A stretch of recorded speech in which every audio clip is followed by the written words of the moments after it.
kanin. Kaya gusto niya kainin kanin. Ayan o.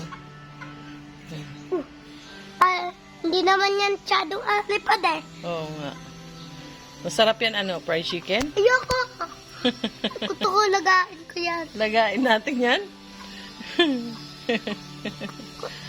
Love ko yan manok eh. Alam mo yung manok? Tapos baboy. Oo. Baka din. Gusto ko adaming animal. Maraming animal? Gusto mo maraming animal? Diyan o.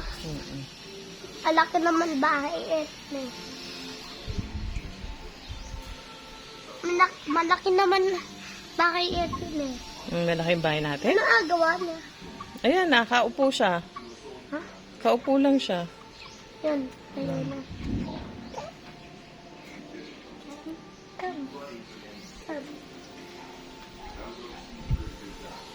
Hindi yan masyado kaagat eh.